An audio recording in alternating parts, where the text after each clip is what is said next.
आओ भाई, आगे आओ जरा, जोर से ताली बजाओ राजू भैया के लिए। प्रचंड बहुमत से राजू भैया को जिताना है, जिताओगे ना?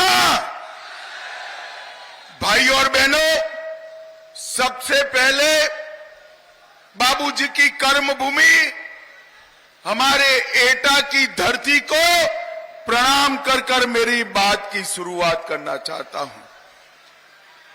मैं वरा भगवान मां चामुंडा देवी, शीतला माता जी को प्रणाम कर कर मेरी बात की शुरुआत करना चाहता हूं। और आज जब एटा कासगंज आया हूं तब महाराजा डंबर सिंह जी को भी मन पूर्वक प्रणाम कर कर मेरी बात की शुरुआत करना चाहता। भाई और बहनों, एटा में आना मेरे लिए हमेशा मेरे लिए बड़ा मन का और संवेदनाओं का विषय रहा है, क्योंकि यही भूमि है जिसको सम्माननीय कल्याण सिंह जी ने अपनी कर्म भूमि बनाया था। बाबूजी यहीं से बार बार चुन कर गए।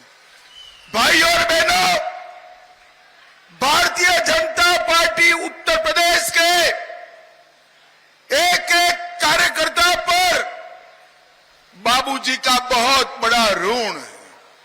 शायद आने वाले 50 सालों तक ये ऋण हम उतार नहीं पाएंगे।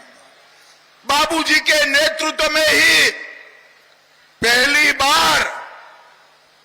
बार उत्तर प्रदेश में पूर्ण बहुमत की सरकार बनाने का यश स्वर्गस्थ कल्याण सिंह जी को मिला है। भाई और बहनों, कल्याण सिंह जी ने पिछड़ों का कल्याण और राम जन्मभूमि का उद्धार, ये दो चीजों के लिए अपना जीवन समर्पित किया था। और आज मुझे आनंद है कि हमारे प्रिय नेता और प्रधानमंत्री जी ने बाबूजी के दोनों लक्ष्यों को पूर्ण करने का काम किया है। भाई और बहनों, एटा वालों, आप मेरी बात याद रखना। दो खेमे हैं, एक खेमा राम भक्तों पर गोली चलाने वाला का है और दूसरा खेमा राम मंदिर बनाने वालों का है।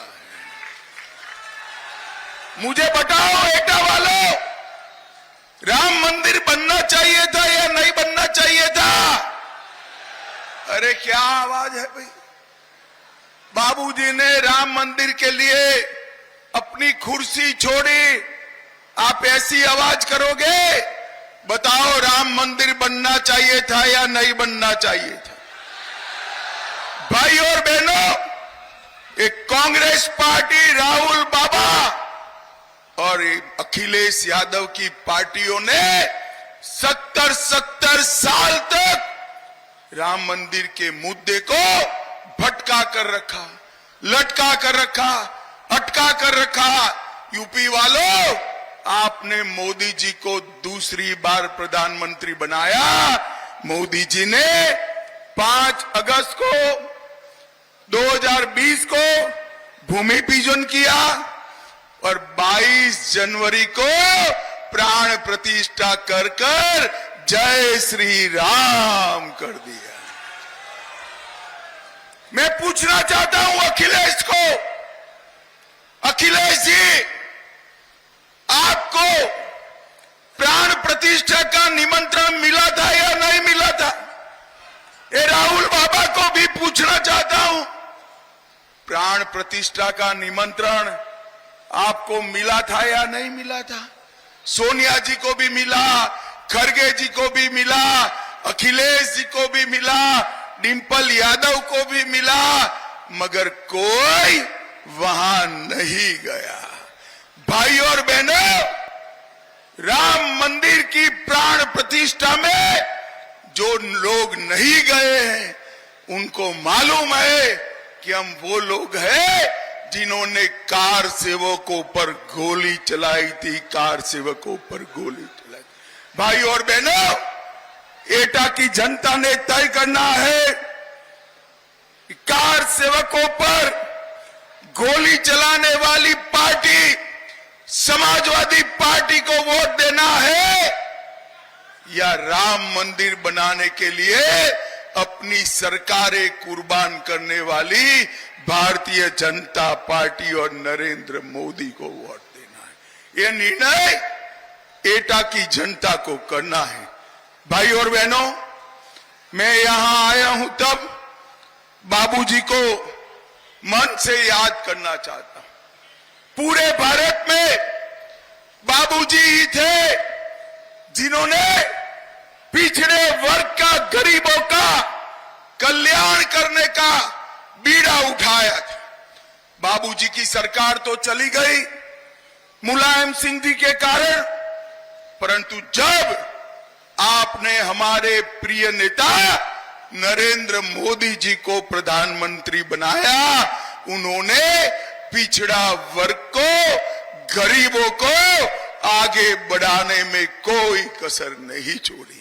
भाई और बहनों, ये समाजवादी पार्टी जिनकी गोद में बैठी है वो कांग्रेस पार्टी पिछड़ा वर्ग की विरोधी पार्टी, ओबीसी की विरोधी पार्टी, सालों तक काका साहेब कालेलकर कमीशन की रिपोर्ट को वो दबा कर रखे, मंडल कमीशन की रिपोर्ट का विरोध किया, और मोदी जी जब आए, एक गरीब मां का बेटा जब इस देश का प्रधानमंत्री बना, पिछड़ा वर्ग को संवैधानिक सम्मान देने का काम अपने नेता नरेंद्र मोदी ने किया। मित्रों, नरेंद्र मोदी ने किया। नरेंद्र मोदी जी ने 80 करोड़ गरीबों को प्रति व्यक्ति प्रति माह 5 किलो अनाज फ्री ऑफ कॉस्ट देने की शुरुआत की। और एटा वालों, एक मोदी गारंटी कह देता हूं, तीसरी बार प्रधानमंत्री बना दो, 5 किलो अनाज 29 तक मिलता रहेगा, उसको कोई रोक नहीं पाएगा।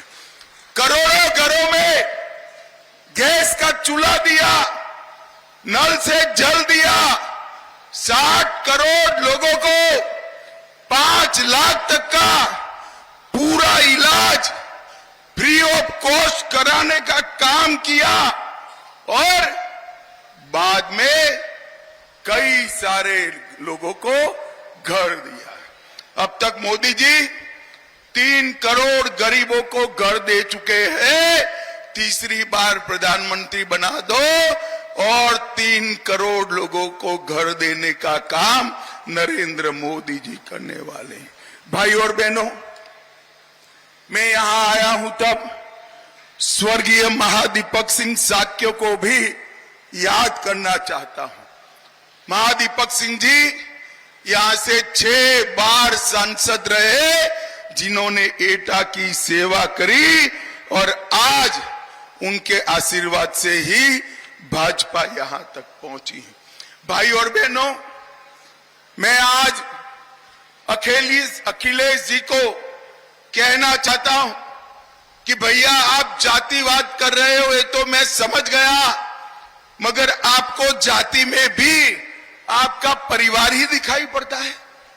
भाइयों बहनों, खुद अखिलेश कन्नौज से लड़ रहे हैं, मैनपुरी से डिंपल यादव उनकी धर्मपत्नी लड़ रही है, फिरोजाबाद से अक्षय यादव उनके भतीजे लड़ रहे हैं, बदायूं से आदित्य यादव परिवार से लड़ रहे हैं, आजमगढ़ में धर्मेंद्र यादव लड़ रहे हैं। अब कोई 25 साल से बड़ा नहीं है, वरना यूपी की 85 की 85 सीटों पर ये परिवार वालों को ही लड़ाते। भाइयों और बहनों, नरेंद्र मोदी जी ने जातिवाद और परिवारवाद को समाप्त कर यहां पर गरीबों का कल्याण का यज्ञ चलाया है। हर गरीब को अपने जीवन स्तर को ऊपर उठाने का काम नरेंद्र मोदी ने किया। और मित्रों, ये राहुल बाबा अभी अभी पिछड़ा वर्ग के नाम पर झूठ फैला रहे हैं। वो कह रहे हैं कि भाजपा को 400 सीटें दी तो भाजपा आरक्षण हटा देगी। ए राहुल बाबा, में समझ नहीं है भैया। आरक्षण हटाने के लिए पूर्ण बहुमत 2 टर्म से भाजपा के पास है, नरेंद्र मोदी के पास है। परंतु नरेंद्र मोदी जो है वो आरक्षण के समर्थक है। मैं आज मोदी गारंटी कहकर जाता हूं, SC, ST और पिछड़ा वर्ग का आरक्षण ना भाजपा हटाएगी ना किसी को हटाने देगी। ये मोदी का गारंटी। भाई और बहनों,